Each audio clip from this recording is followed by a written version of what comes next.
Well, hello there, Jimmy J's here, and in this video, I'm going to walk you through a very powerful process that I learned from Robert Kiyosaki in his book, Rich Dad, Poor Dad, and it's a question around how can I?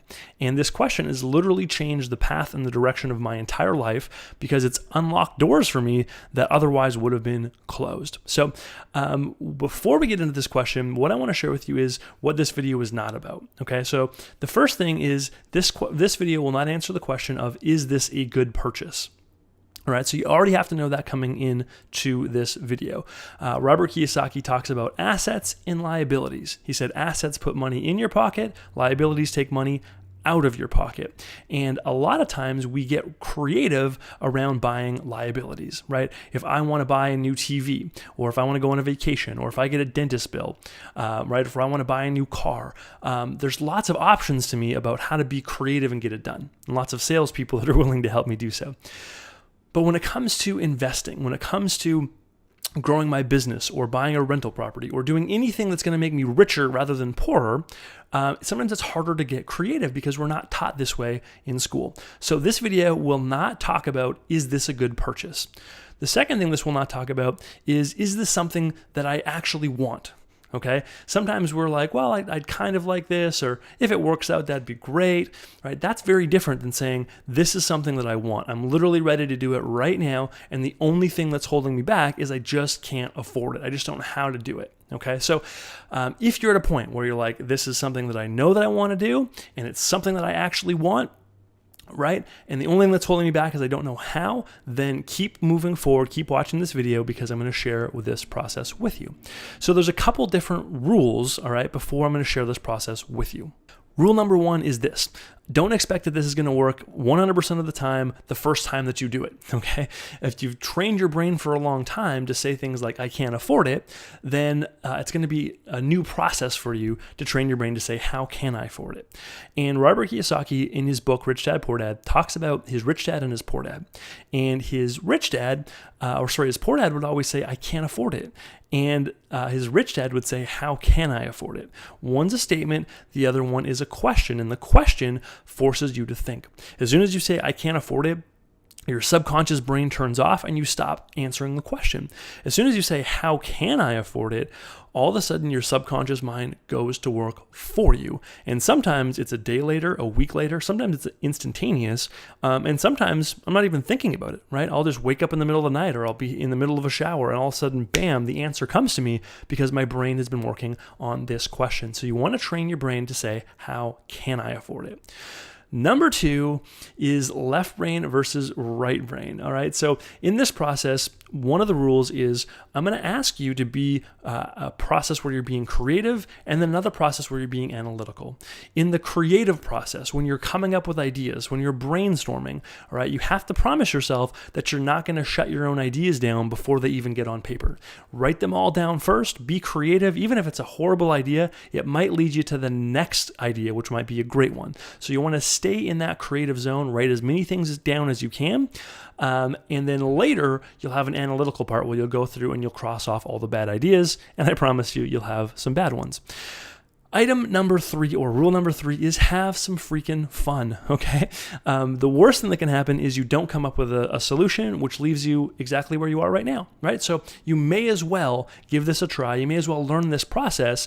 And more importantly than whether or not you find a solution is the lifetime value of this skill set, right? What if you could just learn how to ask the question, how can I afford it? And have your brain give you answers on autopilot? What if you could teach other people how to do this, right? What if you could help people in your team or in your downline, help them become creative, help them become resourceful? And sometimes, there's a situation where I was having a video made and somebody told me, I'm sorry, there's absolutely no way that this work can be done in the next 7 days. It's going to be longer than that. And I was like, well, I know there's no way. I know it's impossible, but how can I? Like, if it wasn't impossible, what would we do? And the person came back to me and they said, well, I guess I just have to start your project, today, but then I'd have to charge you a $10 rush fee. This is on Fiverr. And I know you don't want to pay an extra $10. And I was like, are you kidding? Yes, let me pay you an extra $10. Because having this video done in time literally was hundreds, if not thousands of dollars of value to me. Okay. So the question, how can I, I will serve you very well. So make sure you have fun with this. And yeah, just if it's your first time, give yourself some grace and space. So what I want you to do is grab a piece of paper, draw a line across the top, and then 3 columns. Okay, so your piece of paper is going to be sideways. It'll look like this. We're going to have one column that says, here's stuff I've done for others. One column that says, here's stuff I've done for myself. And one column that says emergency ideas. Okay, here's what I would do in an emergency. And if this is your first time doing this, the emergency ideas might be the easiest ones to come up with for you. They're not ideal though. Okay, but what I'm going to get you to do is I want you to pause the video and I'm going to get you to write some ideas in the emergency column. So here's the question. Okay, let's say that your car broke down and you literally couldn't drive to work. You had no transportation until the car was fixed, and you had to come up with $1,000 to fix the car. What would you do?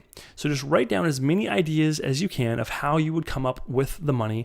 It can be one-time things, it doesn't matter. What would you do? Or if you had a toothache and you literally couldn't go to work, your income was going to stop until you had this tooth fixed, right? And it was going to cost you $1,000, and all of your income was going to stop until you came up with this $1,000. You're going to lose your job unless you figured this out. What would you do? So go ahead and hit pause on the video and write out a couple of answers. All right, so I hope you've hit pause. Literally, if you just watch this video straight through and you don't do this process, you are not going to train your brain to think this way. So literally press pause, go back if you have to, and make sure you write out at least 5 ideas. If you're having some trouble, here's some ideas that I've written down for you. Okay, so if I was in the situation, maybe I would liquidate an investment, right? Maybe I had a 401k or an RSP, even if I had to pay some extra fees to get the money out. If it was an emergency, that's what I would do. I could borrow from family, maybe put it on a credit card, take an extra shift at work, go onto a line of credit, sell something, right? I literally sold my drum set so that I could go to a business event one time because I wanted it badly enough, and so I sold my drum set. Maybe there's people that owe me money. Maybe I could collect on some loans. Maybe there's some expenses that I could cut, right? If I cut my cable, it saves me $50 a month, and maybe that would, over the course of the year, give me an extra $600. Maybe I have some extra business inventory, right? Some things like that I could sell or do some overtime at work. Okay, so whatever you've got, fill out any extra ideas that you're thinking of into the emergency ideas section. The next section we're going to go through is things that you've done for others, okay? And these are more about sustainable ideas. And, I'm not going to go too much into it in this video, but I have other videos that explain why it's so important to have a business bank account, right? If you're an entrepreneur, you need to expect that you're going to have some expenses for your business.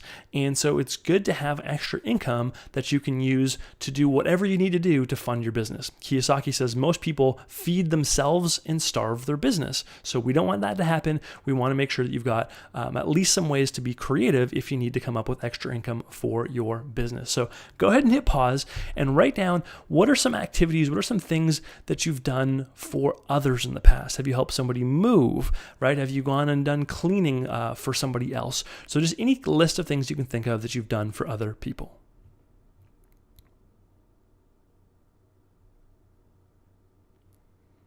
All right, we're back. So make sure you've hit pause and you filled these answers out. Let me see what you've got so far on your list. Here's some things that I've written down on mine. Okay, so things I've done for others, things that I've helped other people do. House sitting, walking dogs for people, helping create a birthday cake for somebody, helping people move when friends are moving. I've helped them do that. Cutting hair, lending out space in the garage for storage, driving people to the airport, building a fence, tutoring, coaching and listening to people, lending out a spare room, having somebody stay in our guest bedroom. Okay, so you want to write down all the different things that you've done for other people. And the crazy thing is in the sharing economy, there's all kinds of apps and things out there that help you do this. So Literally, you could use something like Uber or Lyft, or there's a service called Wings, which is driving people to the airport. There is a app called Toot, which is paid tutoring. There is something called Handy, which will have like house cleaning and different things like that. There's companies like Lawn Love, where you can go and mow other people's lawns for them. There's Roost, where you can rent storage spaces. There's Amazon Flex, which will allow you to actually do deliveries for Amazon.com. Okay, so you can do these things on your own, but now there's also lots of apps that will walk you through the process and that will actually connect you with people who want these services done. So the last one is things that you've done for yourself. So what are some things that you just do that you take for granted?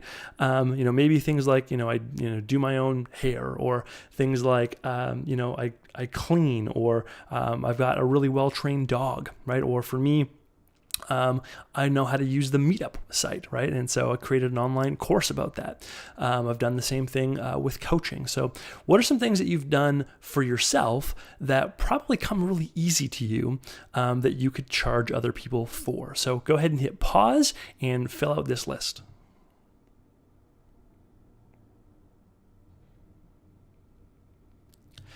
All right, so I'm going to show you now what I wrote on this list. And one of the things that I'll tell you is this is probably the best category. The things I've done for myself is where it's gold, okay? And usually the thing is that we don't think these things are valuable because they come easy to us. Right? Like maybe you are a collector. You really know how to find, collectibles, but you think, well, why would anybody ever want, to learn how to do that? That's really easy for me. So this is really where usually it's your gift of genius. And so you think it's really easy, but other people find it hard. So maybe it's cleaning, maybe it's painting or art, maybe makeup, maybe lawn care or handyman work, maybe dog training, maybe driving the kids around, tech support, right? Maybe you're always building your own websites, or maybe you're always helping people get viruses off their computer.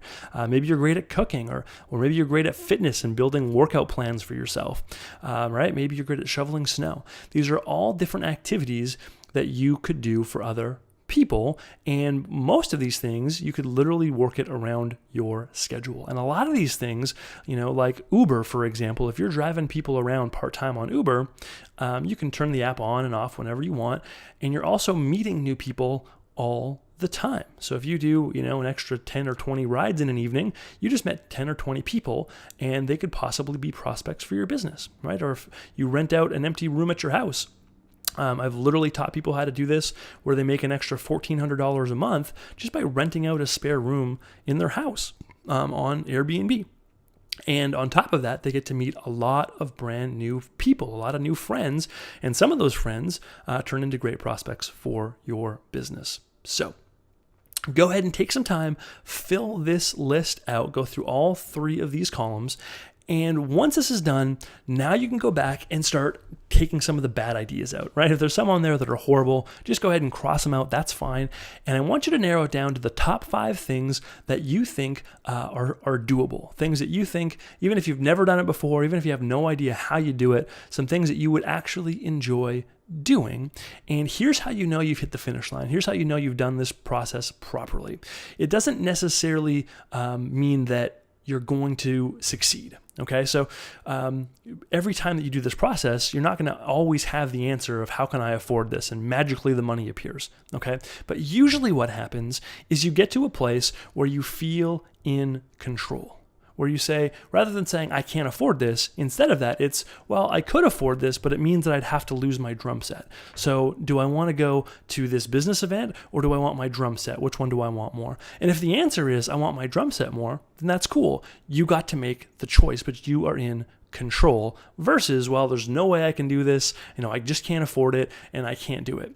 That is very out of control. So the way you know that you finish this is when you say, you know what, I've got some ideas on here, and I don't feel like renting out a room on my house, or I don't feel like doing Uber, or I don't feel like doing any of these activities, and so I'd rather not do these things and not be able to get this how can I afford it question done. And that's okay. If you choose not to do them, that's fine, but at least you're in control. So that is the process. It has literally transformed my life because I went down a whole different path as a result of asking a question just like this one. And so anytime you get to a point where you say, I can't afford it, change it and ask the question, how can I afford this? And I promise you, it will make you feel way more in control, and it will open doors for you that you previously thought were shut.